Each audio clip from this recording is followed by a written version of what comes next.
9 children here. That's not... Oh, stop guilt-tripping me with the kids. I'm not guilt-tripping you. Yes, I'm you giving are. you That's all facts, you do. Layla. We're dealing in facts Then why don't you make work pay if you want to get kids We out of should do that as well. But you don't. We should do both. But you They're don't. both important. How can work pay when you're taking half of it? I completely agree with you. They're both really important. Do you agree that the previous budget where you're taxing people more is wrong, if you agree with No. That reaction right there tells you everything about how this interview is going to unfold.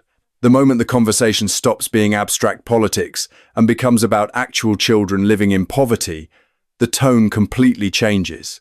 Instead of answering calmly or defending the policy with confidence, she snaps and accuses the host of guilt-tripping, which is usually what people say when they know the moral ground beneath them is shaky.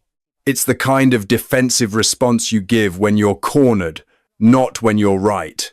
And once you see that crack, you start to realize this isn't going to be a strong, controlled performance. It's going to be a slow unraveling.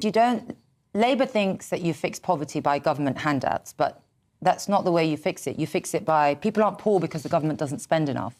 They're poor because wages haven't moved in 15 years, rent's gone through the roof, taxes take half of what you've got. And that's how you make people richer. You make work pay. You don't give government handouts. Why not do both? But you're not doing both. But why not do both? Because you encourage people not to work. When it's better not to work, you encourage people. Benefits should be a short-term lifestyle, short-term net. But right now, Labour's making it a lifestyle choice.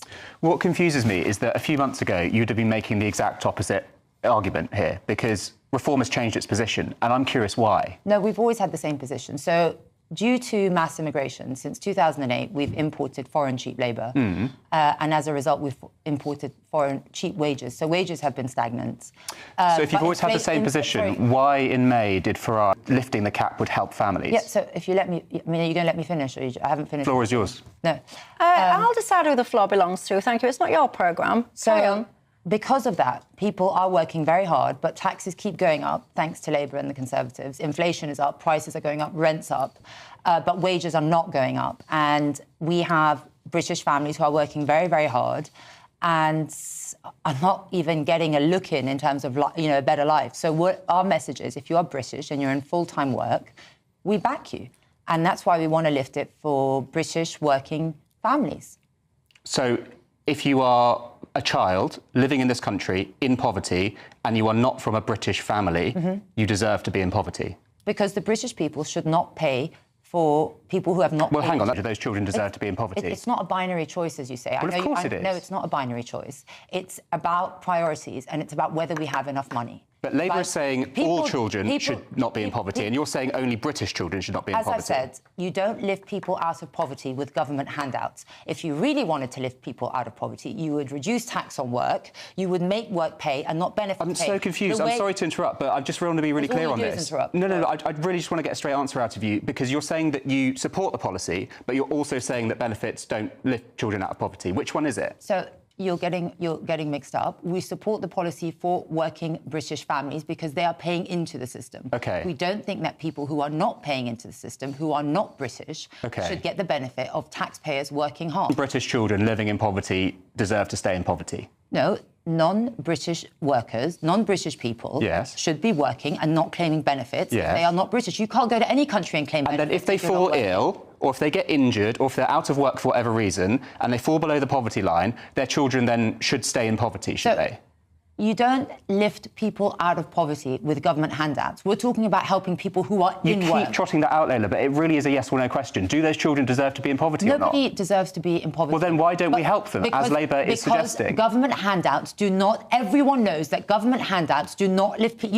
You think that a bit of government handout is actually going to lift people out of poverty? And they're both working, and they are not British, and they're living in this country. The dad falls ill. Yes. He's out of work. Yes. The children then fall into poverty. Yes. In that scenario, you are saying we would not pay benefits to that family in order to help lift the children out of poverty. Because we should not be paying foreigners benefits. It's as simple as that. We are a country... So there we go. So those children, you are arguing, deserve to be in poverty, which I find completely objectionable. You do not lift people out of poverty with government handouts. You're returning to rhetoric. Let me tell you something, Seb. You think that a government handout is going to lift people out of poverty? Do you honestly believe that?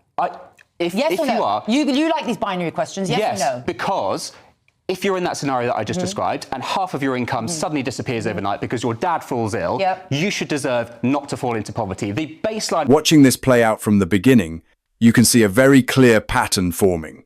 Every time the host asks a direct question, especially anything that forces a simple yes or no answer about helping children, the response isn't clarity, it's deflection. The conversation keeps drifting into slogans about making work pay, complaints about handouts, and then gradually into who counts as deserving and who doesn't. And that's where it starts to feel uncomfortable, because we're no longer talking about economics or budgets. We're talking about ranking families by nationality and deciding which kids matter more. The more pressure she's put under, the less precise the answers become, and the more the arguments start sounding ideological rather than practical. Instead of solving poverty, it starts to sound like justifying why some people should be left in it. Of my politics is that no child in this country deserves to live in poverty. And what really, really frustrates me is that you, having supported this policy a few months ago, are doing a U-turn on it. We never supported a blanket removal of the two-child cap. Okay, fine, accept never, that. Ever. I don't know what you're talking about. I accept that. The point is, a few months ago, because, and I'm happy to be corrected on that. Our position hasn't changed. Okay, so a few months ago, Farage was saying that the two-child benefit cap, if we scrapped it, that would help families. I would agree with him. What I'm disappointed now is that tonight he's going to vote against that and run the risk of plunging children into poverty. I hope the vote will pass and that won't be the case. Our message is that if you are British and you're in full-time work, we back you. Your message is anyone can come to the country, have an endless amount of children, and the British taxpayer will pay for them. We cannot afford that anymore. Labour's policy is to just grow the welfare bill endlessly, get more people on welfare and assume that they'll vote for you. We're talking 1 in 9 children here. That's not... Oh, stop guilt-tripping me with the kids. I'm not guilt-tripping. Yes, I'm giving you facts, Layla. We're dealing in facts here. Then why don't you make work pay if you want to get kids out of benefit? We should do that as well. But you don't. We should do both. They're both important. How can work pay when you're taking half of it? I completely agree with you. They're both really important. Do you agree that the previous budget where you're taxing people more is wrong, if you agree with me? No, I don't. You don't? No. So you don't think that the government's taking too much of people's money right now? I would love to see a world where we pay lower taxes, but right now we have a budget to balance. We have a debt to get down. Balance what? We inherited a horrible, horrific inheritance from the Tories, and it was not sustainable. Yeah, but you're making it worse. The black hole's even bigger. And once again, we're getting away from the fact that reform would willingly plunge children living in this country into poverty and would not give them a lifeline out. And I find that abhorrent. You know what I find abhorrent is British people working to the bone and people coming into this country just to live off the British taxpayer and not giving into the country.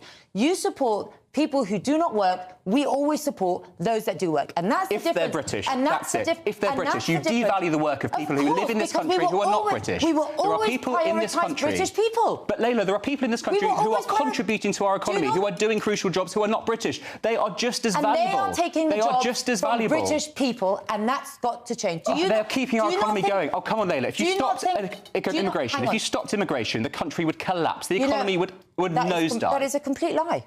Why? What proof do you have of that? Because when immigrants come, they come to do jobs that we can't fill here. That's not true. Now, of course, in the long term, we have to rebalance. You look down on immigrants. You think they're going to do menial slave work. I am the son of immigrants, Layla. Of course I don't look down on them. Okay, so why are you saying that immigrants only come and do jobs that the Brits can't do? What about immigrants that want to come and do jobs that Brits do want to do? Because that's how the market works. No, that's how the market works. That's how it's been screwed. Because basically we've allowed... It's just a basic fact. We've relied on foreign cheap labour for too long, and that has deprioritised British people. I agree. When you have mass migration, it has an effect on housing, public services, and it's the British taxpayer who are paying for all the incomers. They're paying for it in a loss of their culture and values in the towns that they live in. Loss of culture? Yes. They're paying for it. As a woman who wants to be mayor of London, talking about immigrants erasing our culture is not going to win you many votes. Why not? I'm a daughter of immigrants myself. My parents didn't come here. Because London is culturally rich because of immigrants. My parents came here for a British country with British values and British culture. They didn't come here to find, an Egyptian village, which is somehow where you find. So you think that London being a cultural melting pot is a bad thing? You're missing what I'm saying. No. Yes or no? You're missing what I'm saying. What I'm saying is some parts of London and some parts of the country have lost a civic umbrella of culture, and that is British, and that's got to change. Where in London? Tower Hamlets. So what's wrong with Tower Hamlets? Tower Hamlets, you have burqa markets on the streets. That is not British. You have Whitechapel, the name of the station is written in a different language. You have people who It's also written in English. What's the problem? Why should it be written in any other language? This is the capital of the United Kingdom. You go to France, you go to Germany, you go to Spain, and signs are in other languages. No, they're not. Of course they are. Have you never travelled the metro in Paris? They're in English, they're in French, they're in Spanish. The announcements on the metro are in English, French, and Spanish. They are not. When was the last time you were on the Paris metro? French. So my partner's French. I was in Paris last month. And if they were in 3 languages. If that's changed, then that's wrong. I don't believe that every culture should be celebrated equally, because that's where you lose cultural identity of the country. And I think that when people move here, move for British values, a British way of life, and a British culture. They don't move here to be subjected to another foreign culture, and that's what's happening. Okay. And also, British people have been deprioritised in this country for social housing for far too long. Well, and so what you good luck winning over a city of immigrants, a cultural melting pot. I'm so much richer for it. I speak to so many immigrants, and they completely agree. They moved here for a British city. And it is a British city. No, it's not. In some parts it is not. In some parts it is not. That's so offensive to people living in Britain. And people living in London. I'm a daughter of immigrants. I don't find it offensive. You might, but I don't. I believe in a civic British culture, and I know that Labour doesn't. No, so do I. That's what I'm saying. We need to have a British civic culture. We do, which is enriched by other cultures as well. It is. What we have now is we are a very tolerant country. But what's happened now, because we've had mass migration, we've had a huge amount of immigrants where assimilation and integration hasn't been expected by the host nation, and it should have been, right? So what you have is a huge demographic change that's way too fast for cohesion to take place. And you've seen it in different parts of the country. And that is that people have come to this country and their aims are not for the benefit of Britain. Right? They come with their sectarian views and they've changed the fabric of the country. London is... I grew up in London. I'm born and raised. I'm older than you. And not that that makes any difference, but I have seen a demographic change and a cultural change in certain parts of London. And that was never the case before. And British people who live here, who've built this city, who no longer feel a connection where they live. And that is because, as I said... who built this city? As I've said... Jews, Huguenots, Bengalis, and there's anti-Semitism. Indians, and yes, and Jewish people sadly feel anti-Semitism in the city. Built this city. It wasn't just British people. If that is your message to Londoners and you want to be the mayor of London, then good luck to you, because I don't think it's... Let's be honest about what you just watched, because this wasn't just a normal political disagreement or a lively studio debate. This was a stress test, and under pressure, the real priorities came out. You saw it, you heard it, and you felt the hesitation every single time the question became morally simple. Not complicated economics, not long-term theory, just a basic human question. Should children be left in poverty? And instead of a straight answer, you got rehearsed lines, talking points, and then eventually anger. This is exactly why so many people are losing trust in politics. Because when voters ask for compassion, they get lectures. When families are struggling, they get told it's about incentives. And when kids are at risk, politicians start drawing lines about who is British enough to deserve help. That's not strength, and it's not tough decision-making. It feels cold, detached, and completely disconnected from real life. Poverty isn't some abstract concept you can argue away in a studio. It's rent, food, heating, school uniforms. It's real, and this is a pattern we keep seeing. When the policy looks harsh, the conversation gets redirected to immigration. When the numbers don't add up, the blame shifts to culture. Anything except admitting what the policy actually means in practice. But people watching at home aren't stupid. You can see when someone dodges. You can hear when someone refuses to say the quiet part out loud. You felt it every time the question came back and the answer never quite arrived. So ask yourself honestly, is this leadership, or is it just ideology overriding basic decency?